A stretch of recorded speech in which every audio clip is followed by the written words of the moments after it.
সকালবেলা ঘুম থেকে উঠেই গরুর হাটে চলে গেলাম। একবার ঘুম থেকে উঠেই, আর ঘুম থেকে উঠে কে কে ফুচকা খায় জানি না, তবে আমি চোখের সামনে পেয়ে সকালবেলা ফুচকা খেয়ে নিছি। এরপর আমি সবার সাথে গরুর হাটে চলে গেলাম। আর গরুর হাটে এত বেশি মানুষ, কারণ এখন তো আর ঈদের বেশি সময় নেই, তো সব মানুষই কেনাকাটা করতে চলে গেছে। হাটে ঢুকতে না ঢুকতে এই যে একটা লাল গরুর সম্মুখীন হলাম, ও আরেকটু হলে আমাকে উড়িয়ে দিত। কপাল ভালো, আমাকে উড়িয়ে দেওয়ার আগেই ওর যারা মালিক তারা ওকে ধরে নিয়ে গেছে, নয়তো আজকে আমার অবস্থা খুব খারাপ হয়ে যেত।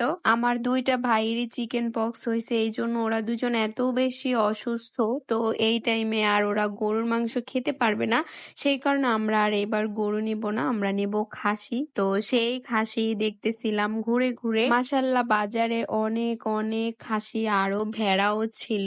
তো প্রত্যেকটা খাসি অনেক বেশি শান্ত, ওদেরকে আমি একটু ধরে ধরে দেখছিলাম। অনেক বছর পরে আমি সেই ছোটবেলায় ফিরে গেছি, কারণ ছোটবেলায় মামা আর নানার সাথে এরকম গরুর হাটে চলে যেতাম খাসি কেনার জন্য। বাজারে গিয়ে যেটা আমি পছন্দ করতাম আমার নানা সেটাই নিয়ে আসতো।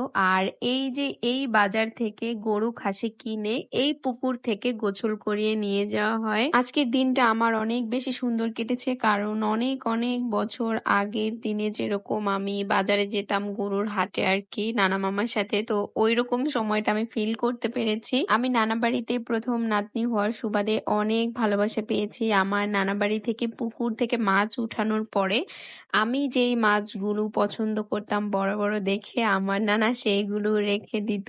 তো এত বছর পরে আবার আমি আমার আম্মু আব্বুর সাথে খাসি কেনার জন্য হাটে গেছি। গরুর হাটে গরু, ছাগল, তারপর ভেড়া, এগুলোর থেকে আমার মনে হয়েছে যে মানুষ বেশি, এত বেশি মানুষ আর এত গরম যা বলার বাহির। আমি যদি জানতাম এইরকম গরম হবে, কারণ আজকে কয়েকদিন ধরে বৃষ্টি বাসার মধ্যে থাকি, তো গরম বুঝতে পারি না, ঠান্ডাই লাগে।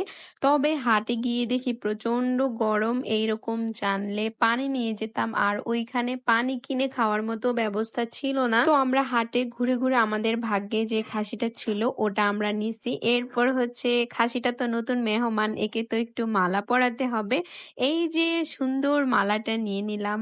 আর খাসিটাকে এই মালা পরানোর জন্য আমি অনেক চেষ্টা করতেছিলাম, কোনোভাবেই এটা মালা পরবে না, অবশেষে পরাতে পেরেছি। খাসির সাথে সাথে এই যে এগুলোকে খাইটটা বলে মেবি, তো এইগুলো আমরা নিয়ে নিছি, ঈদের দিনে তো এগুলো লাগবে।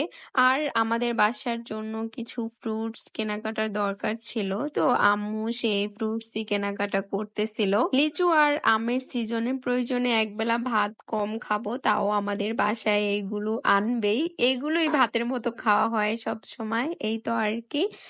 আর আজকের ব্লগ এখানে আমি শেষ করতেছি।